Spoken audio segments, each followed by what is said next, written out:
Olá, meus irmãos, a graça e a paz do nosso Senhor Jesus. Espero que os irmãos estejam bem. Nós vamos estar dando continuidade ao nosso estudo da segunda carta de Paulo a Timóteo. Na última aula nós falamos dos 2 primeiros versículos da apresentação da carta, da apresentação do apóstolo Paulo de Timóteo. Hoje nós vamos ir do versículo 3 até o versículo de número 7. Como nós já vimos, Paulo estava preso, estava próximo da sua execução. O apóstolo Paulo escreve a carta a Timóteo para encorajar, fortalecer, animá-lo diante das adversidades, das heresias, das lutas que a igreja estava passando e iria continuar a passar. E diante de tudo isso, o apóstolo afirma não ter esquecido de Timóteo.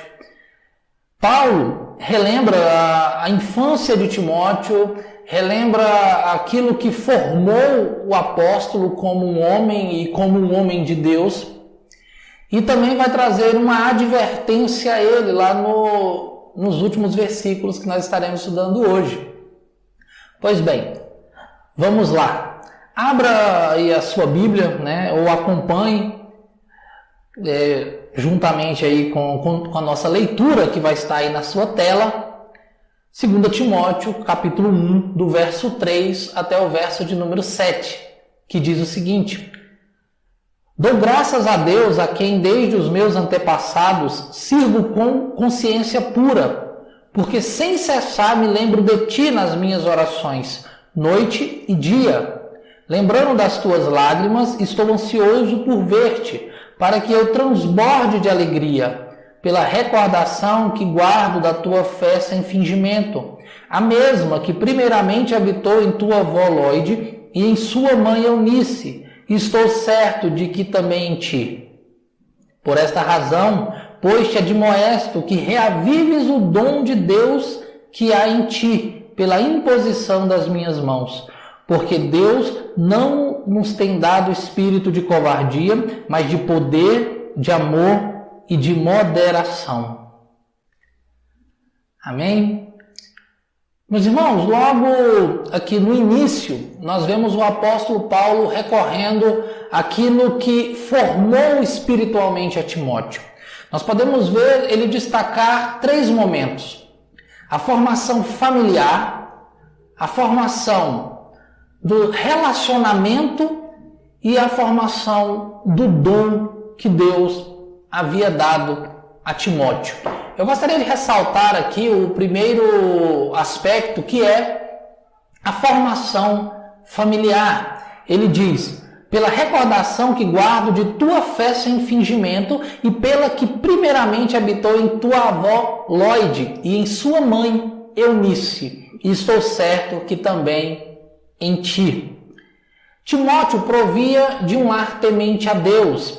Lucas nos conta lá em Atos, no capítulo 16, que o pai de Timóteo era grego, mas a sua mãe e provavelmente também a sua avó eram judias, crentes, mulheres fiéis a Deus que logo após se converteram ao cristianismo e ensinaram a Timóteo. Trouxeram para ele as bases daquilo que era o estudo da palavra de Deus, aquilo que era o conhecimento da palavra de Deus, e diante disso, Timóteo teve um alicerce familiar. Nós sabemos, irmãos, dos desafios sociais que nós temos. Nós sabemos que em nossa sociedade há muitas famílias desestruturadas, famílias que apenas um dos cônjuges é crente, é temente a Deus e o outro não. Mães solteiras, que criam aí seus filhos juntos, muitas vezes com a avó ou os avós paternos. Mas a lição que nós temos aqui é que nós temos essa responsabilidade de educarmos os nossos filhos, de ensinarmos eles no caminho que eles devem andar. A Bíblia nos orienta a fazermos isso, a estarmos, a nos empenharmos a cada dia, a buscarmos instruir os nossos filhos nos caminhos do Senhor. Paulo ressalta aqui essa fé sem fingimento, ou seja, de uma conversão genuína, autêntica, de uma vida temente a Deus. E quando nós ressaltamos aqui uma fé sem fingimento, nós podemos observar a nossa vida.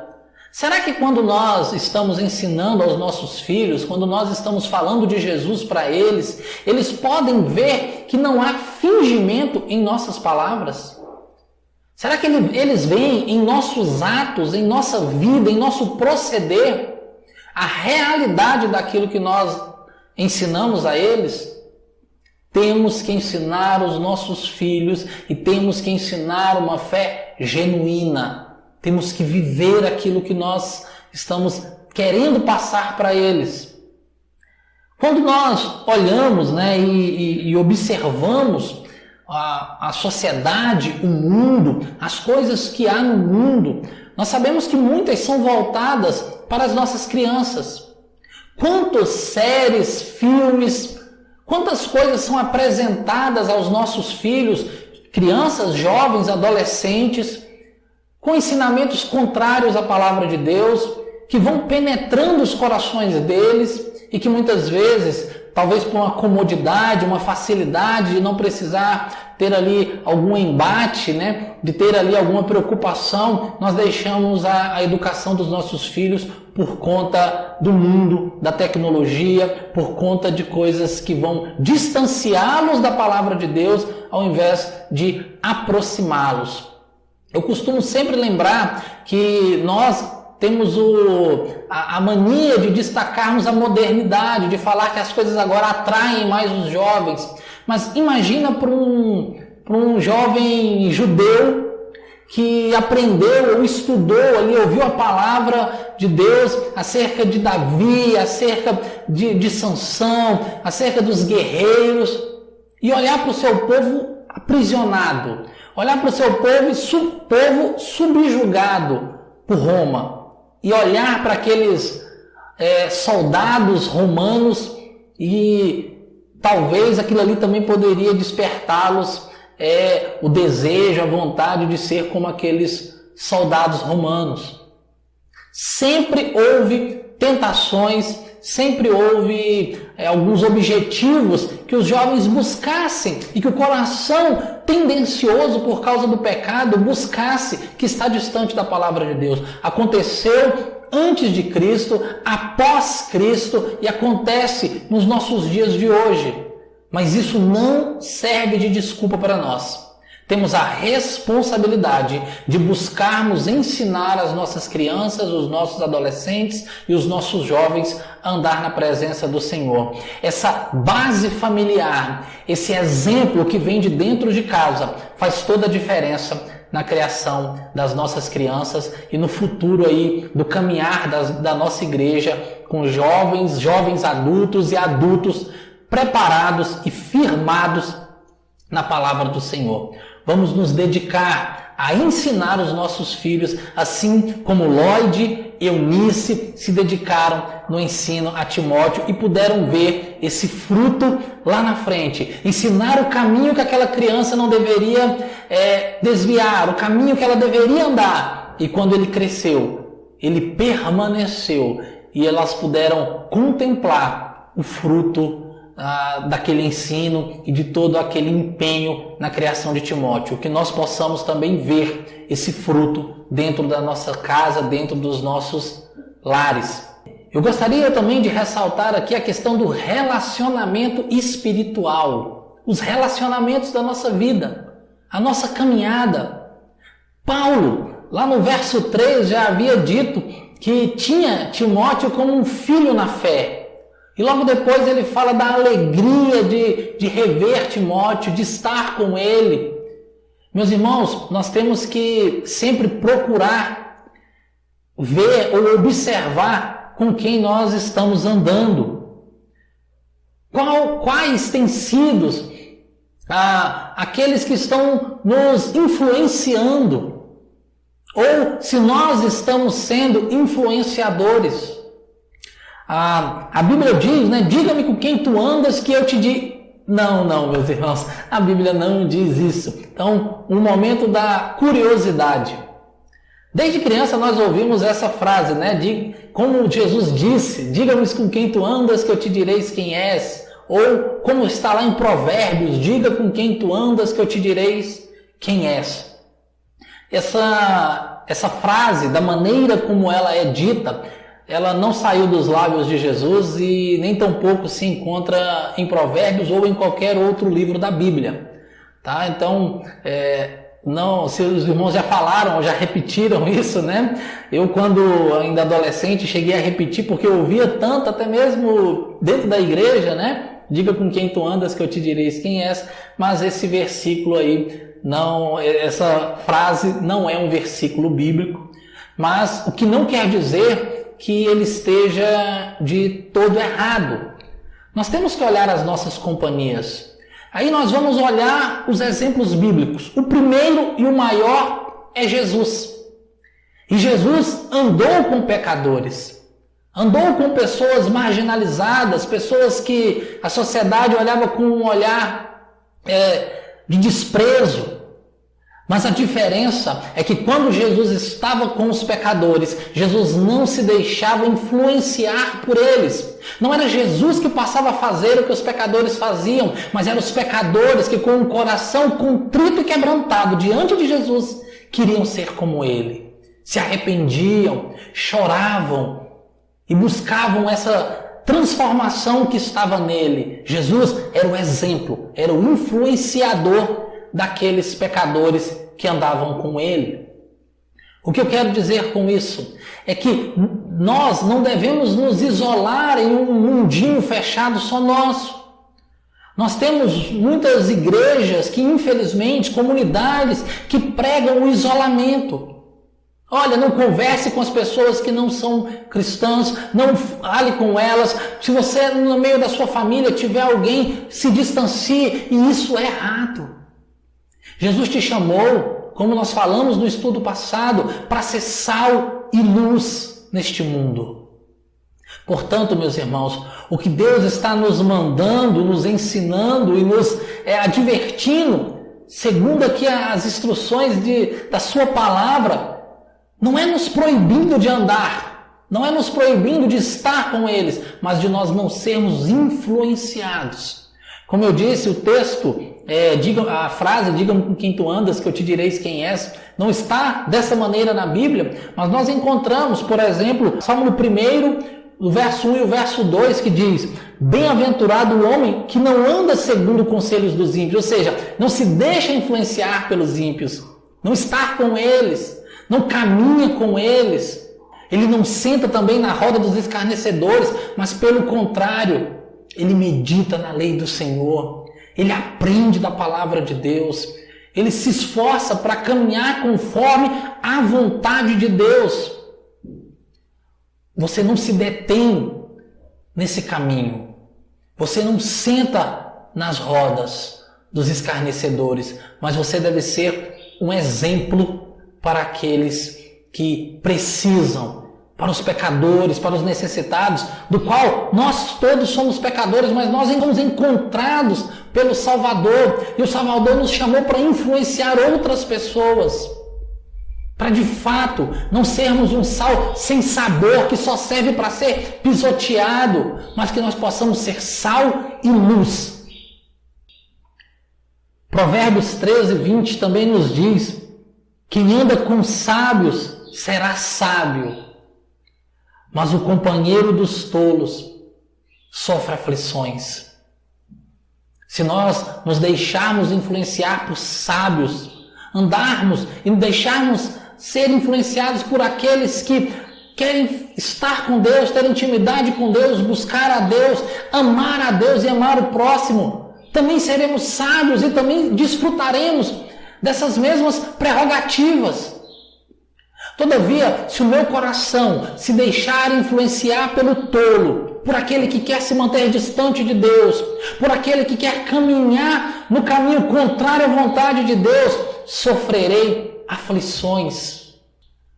O apóstolo Paulo agora na sua carta vai mudar ele estava falando desses meios que Deus influenciava para agora falar do dom, daquilo que ele entregou para Timóteo, confiou nas mãos de Timóteo. O texto não nos fala qual é o dom. Independente de qual seja o dom, Deus requer de nós que a gente venha exercitar esse dom na sua obra. E é muito bonito que o apóstolo Paulo diz, que ele fala: reavive, põe vida de novo, caminha, trabalhe, se esforce, siga. Meus irmãos, essa palavra serve para nós. Quantos de nós deixamos ou enterramos o nosso dom, o nosso talento? Quantos de nós deixamos de exercitar no reino de Deus aquilo que Deus confiou nas nossas mãos? Devemos buscar cada dia mais sermos trabalhados por Deus, exercitando o dom que Ele nos deu. Havia muitas perseguições, haviam dificuldades enfrentadas, e talvez essas dificuldades tivessem amedrontado Timóteo, ou cansado ele, ou feito com que ele por algum momento desanimasse. A palavra aqui no original não quer dizer que havia se apagado totalmente, mas que havia necessidade, assim como em um fogo, dele dar soprar um vento, para que esse fogo viesse novamente a arder como antes. Quantos de nós precisamos voltar o nosso coração e a nossa mente a um determinado momento em que nós trabalhávamos com mais amor, com mais afinco, com mais vontade, mais avivados? Quantas vezes nós passamos a trabalhar no automático? Prego quando tenho que pregar, falo de Jesus quando não tem outro jeito, canto porque está todo mundo cantando, sirvo se tiver todo mundo fazendo, mas eu estou indo no automático. Deus nos chama para termos esse dom reavivado. Reavive o seu dom. William Barclay diz o seguinte: o vento da perseguição era uma ameaça à chama do dom concedido a Timóteo em sua ordenação. Paulo, portanto, encoraja seu discípulo a remover as cinzas e a reacender esse fogo. Meus irmãos, antigamente não tinha isqueiro, não tinha fósforo. O fogo ele tinha que ser alimentado para que ele nunca se apagasse. O fogo deveria permanecer aceso, e quando ele fosse baixando, tinha que colocar mais lenha nele para que o fogo voltasse a arder ainda mais. Não devemos achar que nós devemos permanecer frios e deixar apagar, e na hora que a gente quiser ele vai acender de novo automaticamente, como um isqueiro espiritual, como um fósforo espiritual. Mas Deus nos chama para ter uma fogueira que seja alimentada sempre. Não deixe esse dom apagar, e se ele tiver com fogo baixinho, reacenda, joga lenha, ore, jejua, busque a Deus, para que esse fogo venha estar cada dia mais queimando dentro de você. E para isso Deus vai reforçar, vai dar um chacoalhão em Timóteo através das palavras de Paulo. Ele vai dizer aqui no verso de número 6: por essa razão te admoesto para que reavives o dom de Deus que há em ti pela imposição das minhas mãos. Verso 7. Porque Deus não nos tem dado espírito de covardia, mas de poder, de amor e de moderação. Para falar sobre poder, eu gostaria de ressaltar o que diz William Barclay sobre o poder que Deus está falando aqui para Timóteo. Ele está dizendo com poder que o poder é o que o verdadeiro cristão tem de fazer frente às coisas, de assumir as tarefas cansativas, de erguer-se frente a uma situação no qual ele é derrubado. de conservar a fé frente à tristeza que resseca a alma e à desilusão que fere. O cristão é caracteristicamente uma pessoa que pode confrontar o ponto limite sem desmaiar. Quantas vezes, meus irmãos, na nossa caminhada no reino, quantas vezes na nossa caminhada de fé, na nossa vida, nós nos deparamos com problemas, com adversidades, com momentos de dificuldade e a gente quer desanimar, parar. Quantas vezes já não dissemos ou ouvimos a frase: olha, eu até gostava de trabalhar na obra de Deus, mas sempre tinha um que se levantava, ou um problema que acontecia, hoje eu prefiro ficar quieto. Está errado. Deus não nos deu o espírito de covardia, mas de poder, de encarar esses momentos duros, as dificuldades, de encarar as perseguições. O que Timóteo tinha pela frente não era fácil. Falsos líderes, falsos mestres que se levantaram ali na igreja de Éfeso. Pessoas que estavam dispostas a derrubá-lo. De colocar conversas mentirosas. Timóteo não podia dizer: agora eu vou deixar quieto, eu não vou fazer mais nada. Não, tinha que colocar o dom dele a favor da obra de Deus, de Cristo Jesus.